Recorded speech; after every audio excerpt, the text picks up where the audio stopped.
Have a great day. You too, I replied lamely, wanting to slap myself in the head for missing an opportunity to open some kind of dialogue with her. She knows my name. How cool is that? I finished my business and floated on a cloud back to work, wishing I had more reasons to be out and about in the bright and sunny spring weather, and at the same time wishing I had more banking to do. But it was a very small branch, and I figured it would be noticed, and possibly thought of as creepy, if I ended up in there 4 or 5 times a week. Plus, I preferred to be somewhat stealthy in my ogling.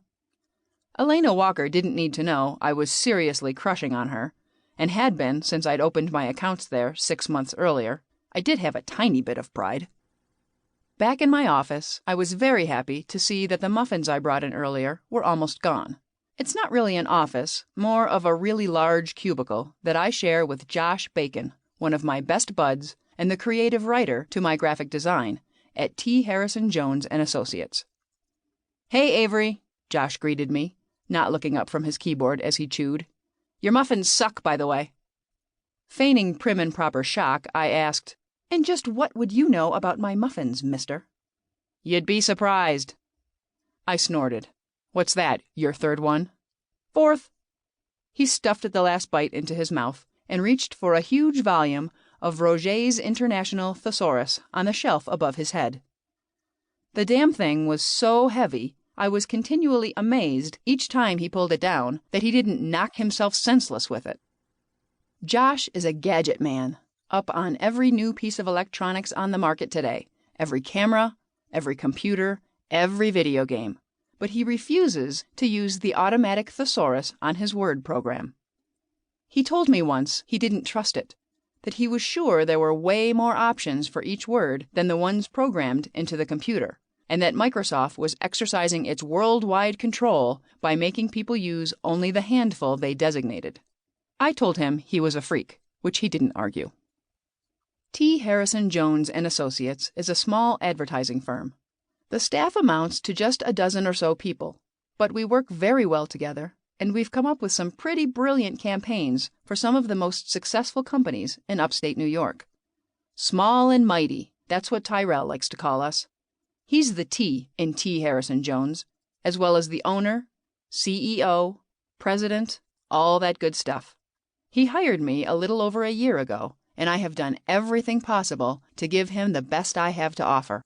He treats his staff with respect, something I hadn't seen much of in my past jobs, and I want to stay here as long as I can. Josh was here before me, and Anita Christopher was hired just after me as a senior account executive. The 3 of us make a formidable team, and we helped THJ garner a reputation locally, an impressive one. How is the view at the bank? Josh asked as he squinted at his monitor. As stunning as always, I said, tossing in a dreamy sigh for good measure. Since our computers are placed in the corners of our desks, we actually sit almost with our backs to each other. We'd carried on many a conversation without ever looking at one another. And she had to talk an irritated customer off the ledge. I bet she did it in 6 seconds flat. Josh was also well aware of Elena Walker, since he did his banking at the same branch I did. Easily. I opened up the file on the design for the microbrewery on which I'd been putting the finishing touches. I think he fell in love with her. Well, he'll have to stand in line behind us, Josh said. I tried to tell him that, I said. Telepathically, of course. Did he get the message? I shook my head. I can't be sure. Well, did you drool all over yourself? I think I did. Pig. I hung my head. It's true. I'm such a guy. Josh laughed, a loud bark of a sound that shocks most people the first time they hear it. Well, we're happy to have you counted amongst us. Our witty banter was interrupted by the ringing of my phone, which I snapped up mid-chuckle. Avery King. Hey, you. Sounds like you're having fun over there. Shouldn't you be working and miserable like the rest of us? I grimaced at the voice on the other end of the phone. Lauren and I had been together for almost 3 years and broken up for nearly 2. Our split had been initially ugly, what breakup isn't, but I thought we'd gotten to a place where we were almost friends. Lauren seemed to think so too, and called me every couple of weeks or so.